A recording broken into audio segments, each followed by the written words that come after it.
Un réel plaisir de vous avoir avec nous dans ce tour de l'actualité sur la radio-télévision Jésus vous aime. Bienvenue à tous.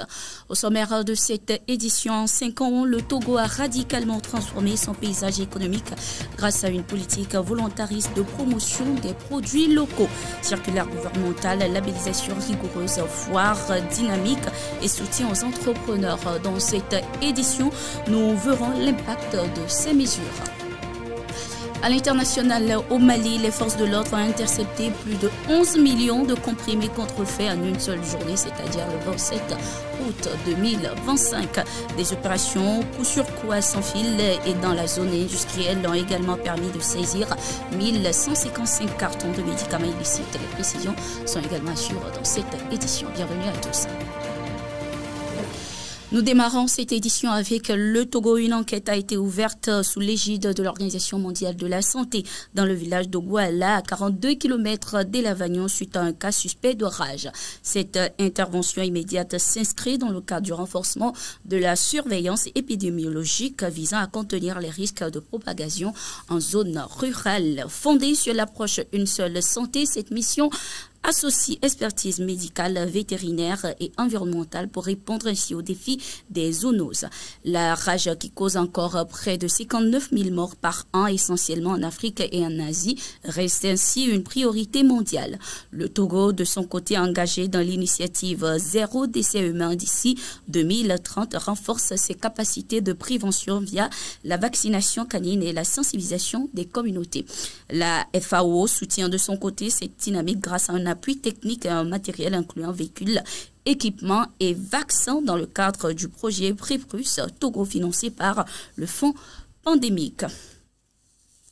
Nous restons toujours au Togo. Le pays fait du Made in Togo un pilier de sa souveraineté économique, je vous le disais. Soutenu par une politique publique volontariste, la consommation locale est désormais obligatoire dans les achats de l'État et les événements officiel. Le mois du consommé local et la foire Made in Togo connaissent ainsi un succès grandissant. 500 exposants en 2024 et une édition 2025 élargie au numérique et à la mode.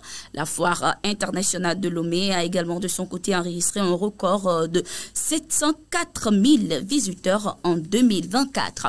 Un label officiel garantit l'origine et la qualité des produits, tandis qu'un programme d'appui accompagne 100 jeunes et femmes entrepreneurs. Avec une politique industrielle en construction et le soutien d'experts internationaux, le Togo transforme ainsi progressivement son tissu productif.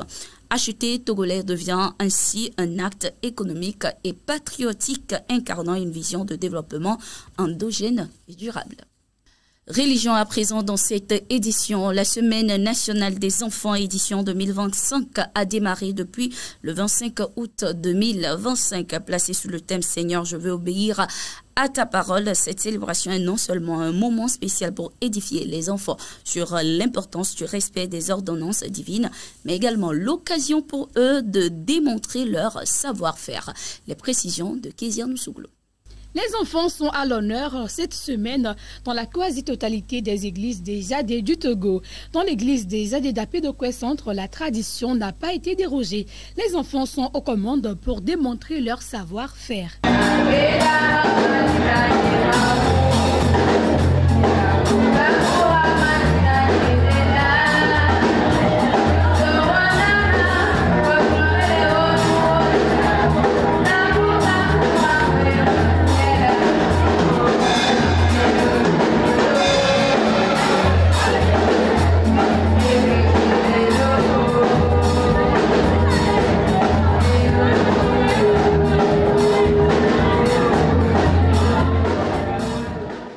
L'orateur pour cette soirée a non seulement invité les enfants, mais aussi toute l'assemblée à lire et à mémoriser la parole de Dieu.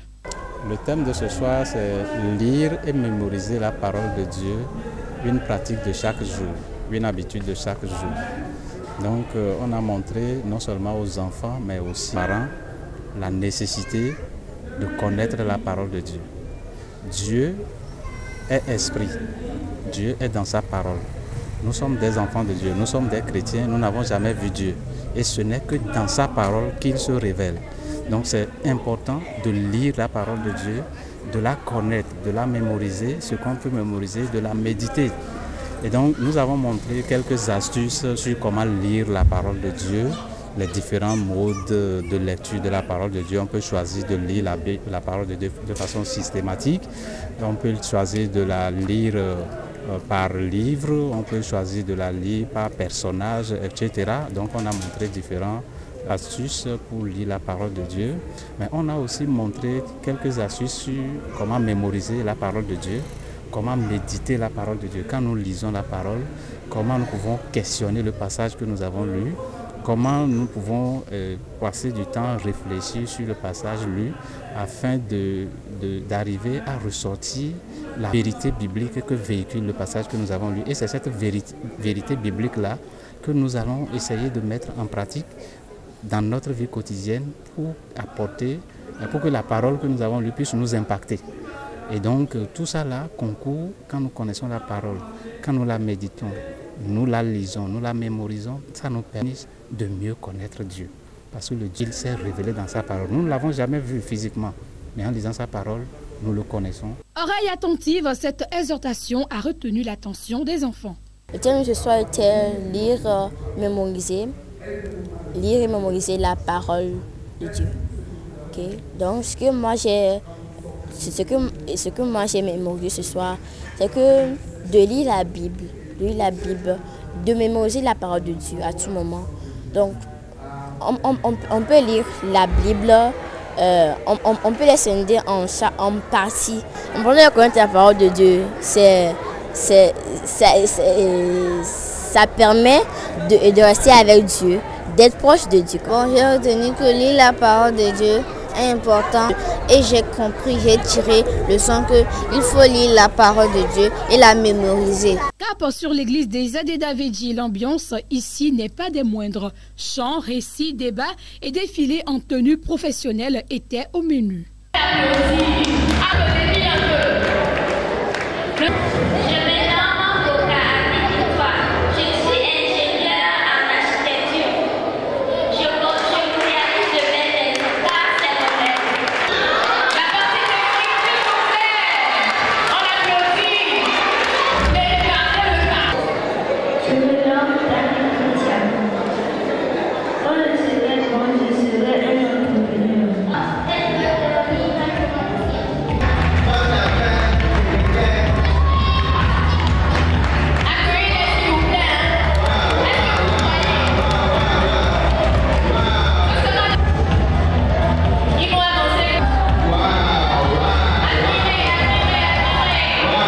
Bonsoir à toutes et à tous. Je vais devenir PDG d'une entreprise de pâtisserie au Japon.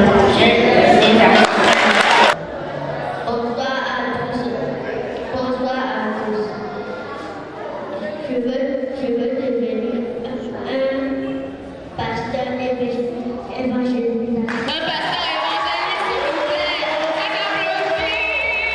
La soirée d'aujourd'hui, je la trouve waouh parce que c'est par cette soirée que nous démontrons nos talents, ce que nous voulons devenir demain. J'ai trouvé la soirée bonne parce que j'ai trouvé mes camarades habillés comme des futurs responsables. L'agréable n'a pas primé sur l'objectif premier de cette célébration, amener les enfants à obéir à la parole de Dieu, un thème qui, selon les moniteurs, va énormément contribuer à la croissance spirituelle des enfants. Le thème choisi pour la Semaine nationale des enfants de cette année est « Seigneur, je veux obéir à ta parole ». Ce thème vient à point nommé montrer aux enfants à quel point il faut maîtriser la parole de Dieu. Non seulement maîtriser la parole de Dieu, mais le mettre en pratique également pour que ça puisse les servir dans leur vie quotidienne. Comme l'a dit dans le livre de Psaume 119, « Je serre ta parole dans mon cœur afin de ne pas pécher contre toi ». Nous savons que les enfants sont la relève de demain et il faudra les inculquer de bonnes valeurs dès aujourd'hui. L'obéissance à la parole de Dieu ne concerne pas seulement les adultes. C'est une attitude à développer dès le bas âge et les enfants l'ont bien compris. Le thème choisi de cette année est « Seigneur, je veux obéir à ta parole ». C'est un thème choisi pour nous les enfants pour que nous puissions obéir à la parole du Seigneur, que ce ne sont pas seulement les grands qui peuvent obéir à la parole de Dieu, mais nous aussi nous pouvons démontrer notre amour envers Dieu en obéissant à sa parole. J'ai trouvé le thème génial parce qu'on nous a dit d'obéir à la parole de Dieu, de ne pas désobéir à la parole, de toujours obéir à sa parole. La semaine nationale des enfants se poursuit et va connaître son apothéose ce dimanche 31 août. À l'international, à présent, à Tamboura, au sud-Soudan, des milliers de familles déplacées dans le cadre des violences de 2021 survivent dans des camps prises entre la faim et l'attente d'un retour incertain. Les femmes particulièrement affectées restent de leur côté exclues des processus de paix et de réconciliation communautaire malgré leur rôle crucial. Pour répondre à la crise, la mission des Nations Unies au sud-Soudan a installé de son côté une base temporaire dans la ville, c'est-à-dire à Tamboura. Son rôle, assurer une présence protectrice, dissuader les violences, sécuriser l'aide humanitaire et soutenir les dialogues de paix locaux. Direction le Mali. En une seule journée, les forces de l'ordre maliennes ont mis à jour un trafic massif de médicaments illicites. Le 27 août 2025, plus de 11 millions de comprimés contrefaits ont été saisis dans le quartier de Sans-Fil, suivi de 1155 cartons de médicaments falsifiés dans la zone industrielle. La veille, un véhicule transportant illégalement 31 colis de pièces détachées automobiles dissimulées sous des sacs de céréales avait également été intercepté. Ces opérations successives révèlent ainsi l'ampleur des réseaux criminels qui menacent la santé publique et l'économie locale. Les autorités intensifient ainsi par ces gestes leur lutte contre ce fléau, mais la persistance de tel trafic souligne la nécessité de renforcer des contrôles aux frontières et la collaboration régionale.